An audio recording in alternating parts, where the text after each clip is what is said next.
নমস্কার বন্ধুরা।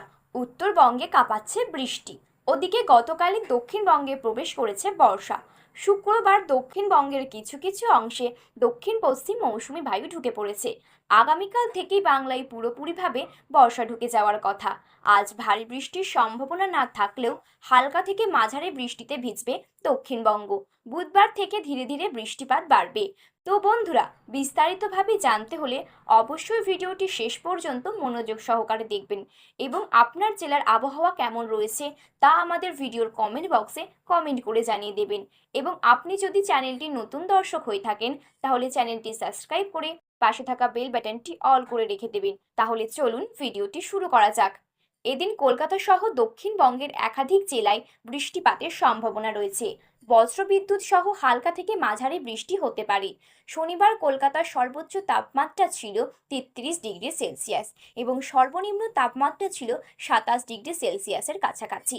উত্তর চব্বিশ পরগনা সহ দক্ষিণবঙ্গের কিছু কিছু জেলায় ইতিমধ্যেই বৃষ্টি শুরু হয়ে গিয়েছে, যদিও এই মুহূর্তে ভারী বৃষ্টির সম্ভাবনা নেই। আজ হাওড়া, হুগলি, পুরুলিয়া, বাঁকুড়া, পূর্ব বর্ধমান বাদে দক্ষিণবঙ্গের বাকি জেলাতেও বৃষ্টি হতে পারে।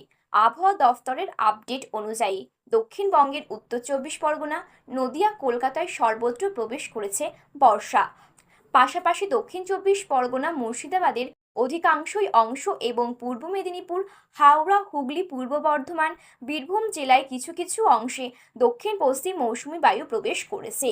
উত্তরবঙ্গের মালদার কিছু অংশে বর্ষা প্রবেশ করতে বাকি ছিল এদিন, সেখানেও প্রবেশ করেছে বর্ষা। এদিকে উত্তরবঙ্গে প্রবল বৃষ্টি চলছে। শনি ও রবিবার সেভাবে বৃষ্টির সম্ভাবনা নেই উত্তরবঙ্গের জেলাগুলিতে, তবে রবিবার থেকে ফের বৃষ্টি বাড়বে উত্তরে।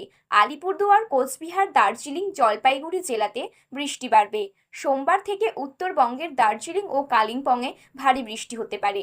25 তারিখ পর্যন্ত উত্তরের জেলাগুলিতে বৃষ্টি চলবে। তো বন্ধুরা, এই ছিল আজকের আবহাওয়ার গুরুত্বপূর্ণ খবর। এইরকম আবহাওয়ার গুরুত্বপূর্ণ আপডেট সবার প্রথমে পেতে হলে আমাদের চ্যানেলটি সাবস্ক্রাইব করে পাশে থাকা বেল বাটনটি অল করে রেখে দেবেন।